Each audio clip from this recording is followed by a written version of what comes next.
السلام علیکم ورحمۃ اللہ وبرکاتہ۔ اعوذ باللہ من الشیطان الرجیم، بسم اللہ الرحمن الرحیم۔ الم تر الی الذین اوتوا نصیبا من الکتاب یؤمنون بالجبت والطاغوت ویقولون للذین کفروا هؤلاء اهدی من الذین آمنوا سبیلا اولئک الذین لعنهم اللہ ومن یلعن اللہ فلن تجد له نصیرا۔ اے محمد عربی صلی اللہ علیہ وسلم، کیا آپ نے ان لوگوں کے حالات پر غور نہیں کیا جن لوگوں کو کتاب میں سے ایک حصہ دیا گیا، کتاب کا کچھ علم دیا گیا؟ وہ لوگ جبت اور طاغوت پر ایمان لاتے ہیں اور کفار و مشرکین کے بارے میں کہتے ہیں کہ یہ لوگ ایمان والوں سے زیادہ اچھے ہیں۔ یہی وہ لوگ ہیں جن کے اوپر اللہ تبارک و تعالیٰ نے لعنت فرمائی، اور جن کے اوپر اللہ تبارک و تعالیٰ لعنت فرما دے ان کا کوئی بھی مددگار نہیں ہو سکتا۔ معزز سامعین کرام، سورۃ النساء سورہ نمبر 4، اور اسی سورت سے ابھی آپ کے سامنے آیت نمبر 51 52 یعنی 51 اور 52 یہ دو آیات آپ کے سامنے تلاوت کی گئی۔ ترجمہ سے بہت کچھ آپ لوگوں نے سمجھ لیا ہوگا۔ دراصل یہی وہ قرآن کریم ہے جو دنیا میں ہر ایک آدمی کو آئینہ دکھا دیتا ہے کہ وہ کس جگہ پہ ہے اور کتنے پانی میں ہے۔ یہ قرآن کریم ہے۔ یہی وجہ ہے کہ سلف صالحین اس میں اپنے آپ کو تلاشا کرتے تھے کہ ہم کہاں پر ہیں، ہم کس جگہ پر ہیں، اور اپنے آپ کو تلاش کر کے سائڈ نہیں لگتے تھے، تلاش کر کے پھر وہ اپنے آپ کو کریکٹ کرتے تھے کہ قرآن مجید کیسا انسان چاہتا ہے، کس طرح کا انسان چاہتا ہے۔ دیکھیے، لگاتار اللہ تبارک و تعالیٰ نے اہل کتاب کے بارے میں بتلایا۔ حالانکہ اس صورت کریمہ کے بارے میں نے آپ کو پہلے بتلایا تھا کہ اس صورت کریمہ میں اللہ تبارک و تعالیٰ نے ایسے احکام نازل فرمائے ہیں جو سماج و معاشرے کو پرامن بنانے والے ہیں، جو سماج و معاشرے کو خوشحال بنانے والے ہیں، جو اسلامی سماج و معاشرے کو ایک مثالی سماج و معاشرہ بنانے والا ہے۔ لیکن یہ جو باتیں ہیں وہ بھی انہی باتوں کا حصہ ہے۔ اگرچہ یہودیوں کے بارے میں بتلایا گیا ہے، لیکن یہودیوں کے بارے میں، عیسائیوں کے بارے میں جو بار بار بتلایا جا رہا ہے وہ اسی لیے بتلایا جا رہا ہے۔ اس میں دو پہلو ہیں ہمارے لیے۔ پہلا پہلو یہ کہ یہود و نصارہ جو سوچ رکھتے تھے، جو فکر رکھتے تھے، جیسے ان کے اسٹیپس ہوتے تھے، جس طرح سے وہ لوگ کارکردگی کیا کرتے تھے، مسلمانوں کو ایسی کارکردگی سے بچنا چاہیے اور اپنے عمل کو درست کرنا چاہیے۔ اور دوسرا پہلو اس طرح سے بھی ہم سوچ سکتے ہیں کہ جس طرح سے یہود و نصارہ نے اللہ کی کتاب کو جھٹلایا، اللہ کی کتاب کے اگینسٹ میں عمل کیا، تو ان کو اللہ تبارک و تعالیٰ نے ذلیل و رسوا کیا۔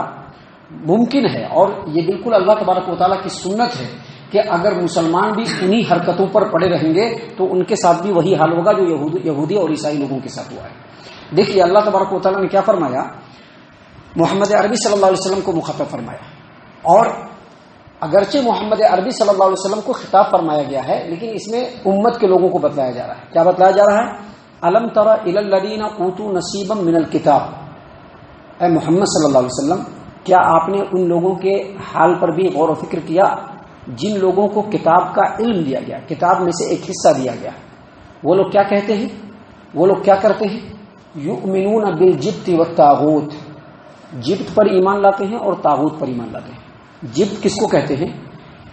جتنے بھی خرافات ہیں، جتنے بھی اوہام ہیں، ان کے لیے جامع لفظ ہے، جیسے جادو، ٹونے، ٹوٹکے، جنتر منتر، سیارہ کیسے انسانوں کے اوپر اثر انداز ہوتا ہے، ستاروں کی چال کیسے انسان کو خراب کرتی ہے، فال کیسے نکالا جاتا ہے، کیسے تعویذ گنڈے کام کرتے ہیں، کس طرح سے شرکیہ فال جو ہوتا ہے وہ کام کرتا ہے، ان تمام چیزوں کے مجموعے کو جبت کہا جاتا ہے۔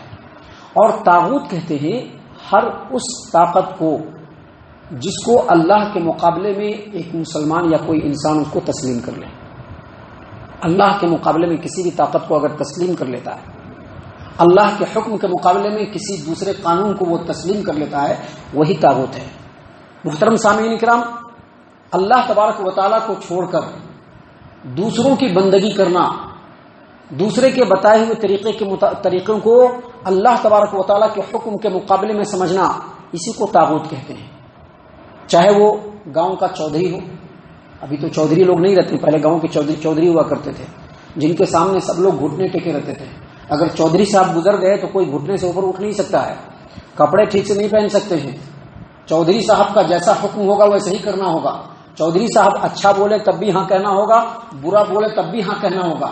تو گاؤں کا چودھری بھی ہو سکتا ہے، پیر اور مشائخ بھی ہو سکتے ہیں، سجادہ اور گدے نشی بھی ہو سکتا ہے، جمہوری اور سوشلزم نظام بھی ہو سکتا ہے، یہاں تک کہ فرعون اور نمرود جیسا بادشاہ جو ہوتا ہے وہ بھی طاغوت کے اندر آتا ہے۔ ہر وہ چیز جس کو اللہ کے مقابلے میں اور اللہ کے حکم کے مقابلے میں بندہ تسلیم کر لے وہ طاغوت ہے، جس کے سامنے گھٹنے ٹیک دے وہی طاغوت ہے۔ اللہ تبارک و تعالیٰ نے فرمایا کہ اے محمد صلی اللہ علیہ وسلم، کیا آپ نے ان لوگوں کے حال پر غور و فکر کیا جن کو کتاب کا علم دیا گیا؟ کیا مطلب اس کا؟ کتاب کا علم دیا گیا، کوئی چھوٹا موٹا علم نہیں دیا گیا ہے، کتاب کا علم دیا گیا، توریت نازل کیا، انجیل نازل کیا، اس کا علم ان لوگوں کو دیا گیا۔ اللہ نے کہا کہ محمد صلی اللہ علیہ وسلم، کیا آپ نے ان لوگوں کے حال پر غور و فکر نہیں کیا جن کو کتاب کا علم دیا گیا، اس کے باوجود وہ لوگ جبت پر ایمان لاتے ہیں اور طاغوت پر ایمان لاتے ہیں، خرافات، جادو، ٹونے ٹوٹکے، تعویذ اور گنڈوں پر ایمان لاتے ہیں، اور اللہ کے مقابلے میں دوسروں کو اپنا ماوا اور ملجا تسلیم کرتے ہیں۔ وہ لوگ کیا کہتے ہیں؟ وہ لوگ کہتے ہیں کہ یہ جو کفار و مشرکین ہیں نا، یہ ان ایمان لانے والے مسلمانوں سے اچھے ہیں۔ یہ جو کفار و مشرکین ہیں یہ ان ایمان لانے والے مسلمانوں سے اچھے ہیں۔ دراصل یہودیوں کے بارے میں کہا جا رہا ہے۔ یہودی لوگ ایک موقع سے، یہودی کے دو بڑے بڑے سردار کعب بن الاشرف، ہوئی بن الاخطب، یہ صرف ہوائی باتیں نہیں ہیں، یہ سب مضبوط باتیں ہیں دلیلوں کی روشنی میں، نبی صلی اللہ علیہ وسلم کے زمانے میں ہو چکا ہے، اس کو ایسے ہی چپکے مت سمجھیے گا۔ یہ باتیں بالکل اسی طرح سے سچ ہیں جیسے یہ سورج سچ ہے، جیسے نکلتا ہوا دن سچ ہے، ویسے ہی یہ باتیں سچ ہیں کہ نبی صلی اللہ علیہ وسلم کے زمانے میں یہودیوں کے دو بڑے بڑے سردار مکہ کے اندر گئے۔ کیوں گئے؟ یہ جو مسلمان ہیں ان کا بھرکس نکال دینا ہے۔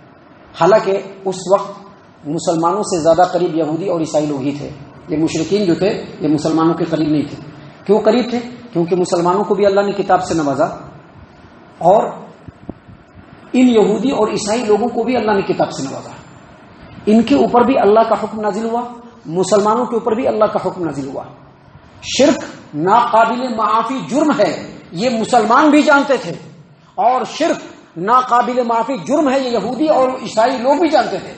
لیکن یہودی اور عیسائی میں سے دو بڑے بڑے سردار مشرکین مکہ کے پاس گئے کہ سب مل کر کے مسلمانوں کا کچومر نکال دیں گے۔ تو یہ لوگ علم والے تھے، ان کو کتاب ملا تھا، اور اسی چیز کو سامنے رکھ کر کے مشرکین مکہ کے لوگوں نے کہا کہ اچھا یہ آپ بتلاؤ کہ ہم لوگ زیادہ بہتر ہیں یا یہ مسلمان زیادہ بہتر ہیں، یعنی ہم مشرکین زیادہ بہتر ہیں یا یہ مسلمان زیادہ بہتر ہیں۔ تو اب یہودی لوگ تو بہت چکر میں پڑ گئے کہ ان سے تو ہم مدد لینے کے لیے آئے ہیں اور مسلمانوں سے تو دل میں خنس ہے، تو کہا کہ اچھا بتاؤ تم لوگ کیا ہو اور مسلمان لوگ کیا ہے؟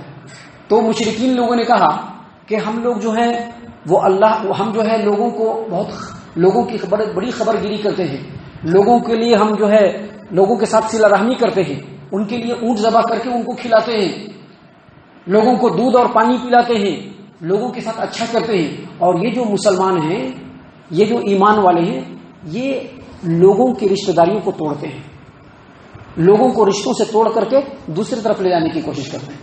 تو یہودی لوگوں نے کہا کہ نہیں، تم لوگ بہتر ہو اور وہ لوگ تم سے اچھے نہیں ہیں۔ محترم سامعین اکرام، یہ اس زمانے کی بات ہے، لیکن آج کے زمانے میں بھی ایسا ہوتا ہے۔ ہم نے ابھی کچھ ہی دنوں پہلے ایک کلپ سنا تھا جس میں گرین پگڑی لگائے ہوئے بہت بڑے علامہ دقاقہ، سجادہ نشین، مسند نشین اسٹیج پر بیٹھے ہوئے ہیں، اور جانتے ہیں کیا بولتے ہیں؟ میں ہندو تو ہوں وہابی نہیں ہوں، میں ہندو تو ہوں وہابی نہیں ہوں۔ دیکھیے، آپ سوچ سکتے ہیں کہ جو اس زمانے میں کھیل کھیلا گیا، آج بھی وہی کھیل کھیلا جا رہا ہے، وہی کھیل آج بھی کھیلا جا رہا ہے۔ لوگوں کو معلوم ہے کہ قرآن کریم اللہ کی کتاب ہے، لوگوں کو معلوم ہے کہ نبی صلی اللہ علیہ وسلم کی تعلیم کا جو طریقہ ہے وہی نجات کا طریقہ ہے۔ اس کے باوجود جو لوگ قرآن کریم کی اتباع کرنے والے ہیں، جو لوگ نبی اکرم صلی اللہ علیہ وسلم کی اطاعت و فرما برداری کرنے والے ہیں، اور اللہ اور اس کے رسول کے حکموں کے مقابلے میں پوری دنیا کو اپنی ٹھوکروں میں رکھنے والے ہیں، ایسے لوگوں کو برا مانتے ہیں، کہتے ہیں نہیں انہوں اچھے نہیں، کیا تو بھی تمہیں ہو جانا، لیکن ایسے نہیں ہونا، ایسا کہتے ہیں لوگ، آج کے ڈیٹ میں بھی کہتے ہیں۔ قرآن کی اتباع مت کرنا، اللہ کے رسول صلی اللہ علیہ وسلم کی تعلیم کی اتباع کرنے والوں کے ساتھ مت جانا، باقی جو چاہے بن جانا، کوئی حرج کی بات نہیں ہے۔ کیا مطلب ہے اس کا؟ میں ہندو تو ہوں، وہابی نہیں ہوں، کیا مطلب ہے اس کا؟ اس کا مطلب یہی ہے کہ ہمیں ہر کچھ گوارا ہے لیکن قرآن و حدیث کی اتباع گوارا نہیں ہے، لیکن ہم مسلمان ہیں۔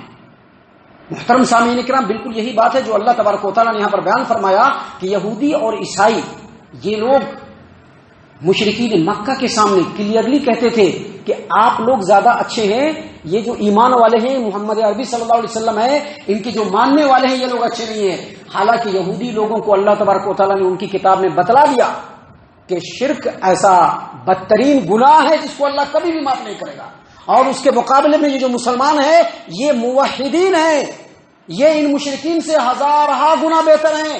لیکن اس کے باوجود انہوں نے کیا کہا؟ وَيَقُولُونَ لِلَّذِينَ كَفَرُوا هَؤُلَاءِ أَهْدَىٰ مِنَ الَّذِينَ آمَنُوا سَبِيلًا۔ یہ جو کفار و مشرکین ہیں یہ ایمان والوں سے، محمد عربی صلی اللہ علیہ وسلم سے، ان کے ماننے والوں سے 1000 گنا زیادہ ہدایت پر ہیں یہ لوگ۔ محترم سامعین کرام، ان کے ان عمل کے جواب میں اللہ تبارک و تعالیٰ نے آگے کہا، کیا کہا؟ أُولَٰئِكَ الَّذِينَ يَلْعَنُهُمُ اللَّهُ، یہی وہ لوگ ہیں جن کے اوپر اللہ تبارک و تعالیٰ نے لعنت فرما دیا۔ سامعین کرام، آج کے اس پرفتن اور پرآشوب دور میں جبکہ مسلمانوں کے ساتھ بہت سارے مسائل ہیں، بہت سارے چیلنجز ہیں، ایسے دور میں اگر مسلمان ان تمام گھیرا بندیوں سے نکلنا چاہتے ہیں تو ان کے سامنے صرف ایک ہی آپشن ہے، دوسرا کوئی آپشن نہیں ہے، دوسرا کوئی آپشن نہیں ہے۔ ڈنکے کی چوٹ پر میں کہہ رہا ہوں کہ مسلمان ایسے پریشان کن حالت سے اگر نکلنا چاہتے ہیں ان کے سامنے صرف ایک ہی ون وے ہے، دوسرا کوئی رستہ نہیں ہے، اور وہ ون وے ہے محمد عربی صلی اللہ علیہ وسلم کے رستے پر وہ چلنے لگے، جس طرح سے صحابہ کرام 313 ہونے کے باوجود جنگ خندق میں ایسا لگتا تھا کہ مسلمانوں کو لقمہ اجل بنا دیا جائے گا، اس کے باوجود صحابہ کرام کو جیسے اللہ تبارک و تعالیٰ نے ترقی دیا، اگر آج مسلمان اسی پلیٹ فارم پر جمع ہو جائیں اللہ تبارک و تعالیٰ ہر چیلنج سے ان کو آگے بڑھا دے گا۔ اللہ تبارک و تعالیٰ نے یہاں پر اسی لیے فرمایا اولئک یلعنہم اللہ، ان لوگوں کے اوپر اللہ تبارک و تعالیٰ نے لعنت فرما دیا، اور آگے کیا فرمایا؟ ومن یلعن اللہ فلن تجد له نصیرا، اور جس پر اللہ لعنت فرما دے اس کا کوئی مددگار نہیں ہو سکتا ہے۔ مطلب اس کا وہی ہے کہ یہودیوں کو کہا جا رہا ہے، عیسائیوں کو کہا جا رہا ہے، مشرکین کو کہا جا رہا ہے، خاص طور سے یہودیوں کو کہا جا رہا ہے، یہ جو مشرکین ہیں، یہ مشرکین مکہ جو ہیں، ان کو تم ساتھ ملا کر کے مسلمانوں کا کچمر نکلنا چاہتے ہو، یہ یہود و نصارہ ان مشرکین کو چھوڑ دو، پوری دنیا کو بھی اگر ساتھ ملا لو گے تو اللہ تبارک و تعالیٰ نے تمہارے اوپر لعنت فرما دیا ہے، تم کبھی بھی جیت نہیں پاؤ گے۔